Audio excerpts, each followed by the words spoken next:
Hey everybody, how's it going? Welcome to NoDQ&A video right here on NoDQ.com, as well as the YouTube channel and NoDQ&A videos affiliate, ringsidenews.com. Got your questions here from spring.me/Aaron Rift. Let's get started with the first one today from Panthers fan 0189. What happened to Sting? We saw him at WrestleMania, then he fell off the face of the planet. Please answer in video. WWE brought in Sting to be under a Legends deal. Sting was not brought in to become a regular on WWE television, as he shouldn't. Sting should be brought in every once in a while as a special attraction, as a goodwill ambassador type of persona. That is what is best for Sting at this stage of the game. Now, as far as when he'll be back, I've gotten a lot of questions here, including one from Dave451985. When do you think we will see Sting back in WWE, and who do you think will be his next opponent? I think that we will see Sting at WrestleMania next year, probably in a match against Undertaker, because that is what has been teased for several years now.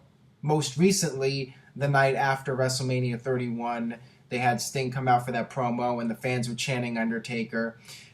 I would like to see Sting in another match between now and WrestleMania. I would like to see Sting get a victory going into the WrestleMania 32 match, so he's not going in at 0-1. Now, when should Sting make his next appearance? I think it should be at SummerSlam or Survivor Series at the latest. I think you could do it at Royal Rumble, but it's just too close to WrestleMania. Sting is a special attraction. He should appear every once in a while. I think that it would be best to have him appear right in the middle period of time between WrestleMania 31 and WrestleMania 32. And that, of course, is either SummerSlam or Survivor Series. Now, who would be his opponent? I think that it's ideal to have Sting go against people from the Attitude Era, because you bring in the old wrestling fans that want to see Sting versus a top WWF star from the Attitude Era. You know, one of those dream matches that fans have been talking about for years. But I think you can do Sting against the current WWE stars, and it could be big business. I think that looking at the WWE roster, Sting versus John Cena would be absolutely huge. And Cena would work well with Sting, because Sting is essentially the old version of John Cena. Sting was the ultimate good guy who never gave up and always fought for the kids, and that's the same type of character that John Cena is. You know, the same characters from different eras. Sting versus John Cena is another dream match. The franchise of WWE versus the franchise of WCW. Sting and John Cena seems to me like your best choice, and I think it would be wise for Sting to go over and beat John Cena and then go on to WrestleMania. But if WWE doesn't want Cena losing again, especially to somebody like Sting, then you could do something like Sting versus Seth Rollins or Sting versus Roman Reigns. There's any number of guys you can have Sting go against. Maybe even Sting versus Sheamus. I mean, you could go as far as to do that, but you should really be putting Sting in there against the top tier guys. Maybe even Sting versus Randy Orton. That's another possibility. But regardless of the opponent, I do think he should be back in the ring for at least one more match before WrestleMania. So we'll see what happens. I mean, at this point, yes, Sting has not been heard from. There's been no mention of him on television. But I'm guessing eventually we will hear about Sting again, and there'll be some kind of big match for him before he retires for good. All right, got this one here from CM Bucks. Hey Aaron, with Triple H in charge of Raw and Raw kind of sucking, do you think it was just the writing that was bad and that Trips was just making sure the show ran according to plan? Your thoughts? And also, do you like the idea of a double turn with Bray Wyatt and Roman Reigns? Bray is particularly being cheered as a heel, and Reigns versus a face Lesnar would be great. Your thoughts? Thanks. Well, first off, regarding Raw, I don't think that Triple H being in charge had anything to do with the quality of the show.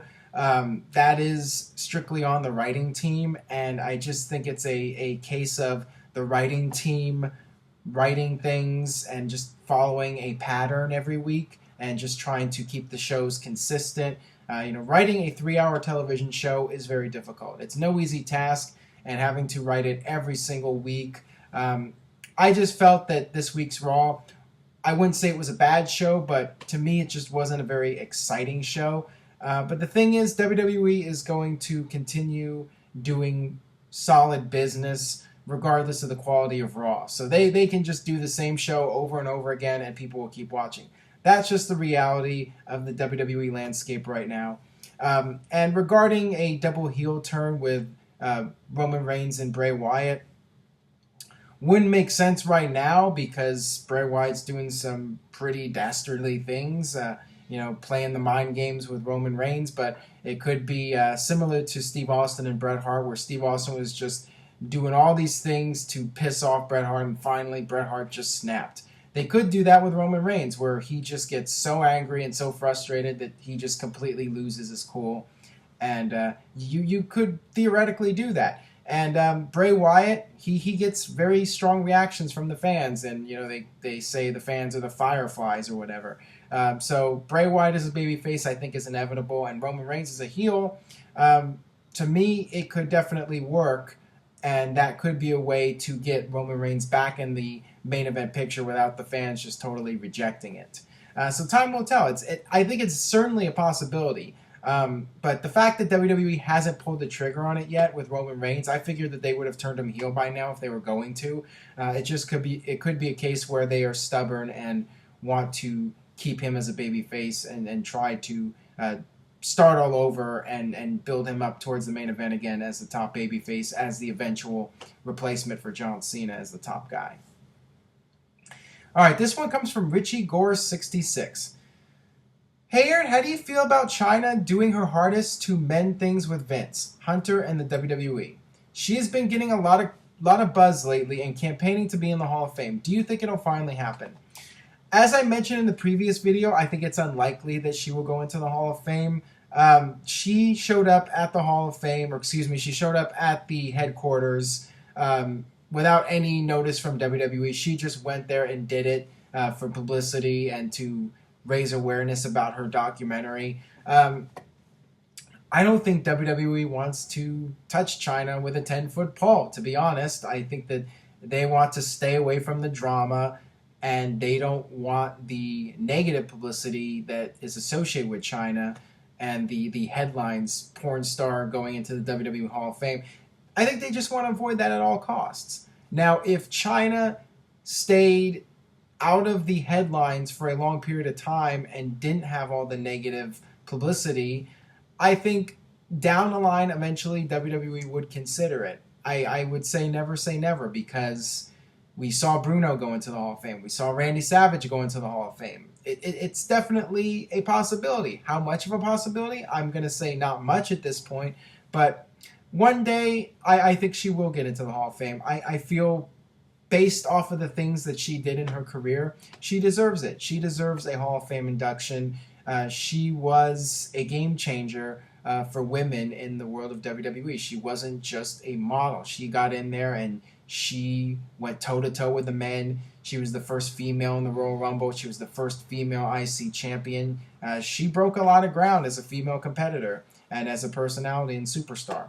I definitely feel she should go in, but I totally understand WWE's point of view in not wanting to go that route, at least at this time. All right, this next one comes from Mr. Wrestling 85. Hey Aaron, do you think that WWE could come to terms with Bobby Lashley in the future for a Lesnar versus Lashley matchup at a future WrestleMania? Personally, this is one of my dream matches WWE should do, even if they could manage to not screw it up. Please answer in video. Well, I do not think WWE has any real interest in bringing back Bobby Lashley. They did not invest all that much into him. I mean, they did for a short period of time, for about a year and a half, but he left WWE and they haven't really mentioned him since. They don't show footage of him. His name is never brought up.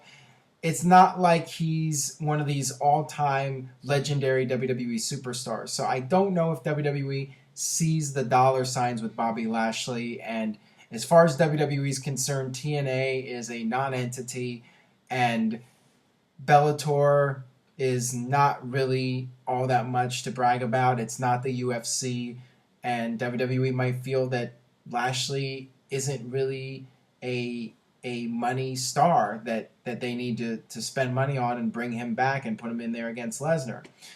So they could do it if they were really desperate, but honestly, I think that it's probably not going to happen.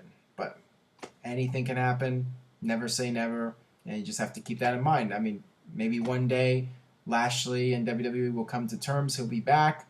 We've seen guys that have had bigger falling outs come back, and Lashley is just one of those guys that I don't know if WWE is going to want to invest in him again. I just don't know. They got all these other guys that they're focusing on, and if they were going to do like this big guy versus big guy epic battle, I think they would bring back Batista. I think they would shout the money for him because he is more of a fixture in WWE history than Lashley, much more, and that would make more logical sense if they were going to do that kind of match, and then that big money match, they would bring back Batista rather than Lashley. All right, this one comes from Ross Tombstone. Hey Aaron, why do you think WWE had Shawn Michaels as the World Heavyweight Champion for only a month after his return, and then never let him have a run with either the World or WWE title up until his retirement? Thanks, please answer in video. I think it was because WWE wanted to have that feel-good moment. Shawn Michaels came back after 4 years being gone, and it was this ultimate comeback story where Shawn Michaels comes back from the injury and wins the world title one last time. That was the story that was told, and there wasn't really a need for him to be champion. The thing is, Shawn Michaels in 1996 was a guy that the company was building itself around. Shawn Michaels in 2002, he was just another guy on the roster. A great part of the roster, but he's not the guy at that point that the company's building themselves around. So it wasn't necessary for Shawn to be world champion. He doesn't need to be world champion. He's Shawn Michaels. He's the showstopper with or without the title.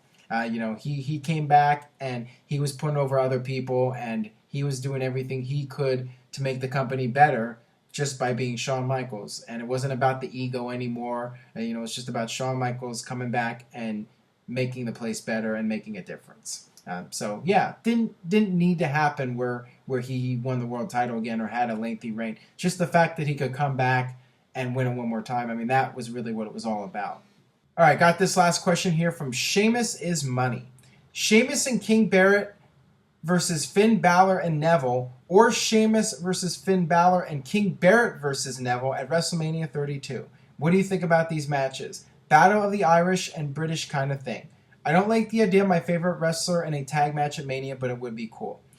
Sure, why not? And I think that if any of these matches happen at WrestleMania, then you should be happy, because at this point, I don't even know if King Barrett's going to have a match at WrestleMania with the way things are going, and certainly not a singles or tag team match. He'll be lucky if he gets into the Andre Battle Royal, if they do that again, heaven forbid.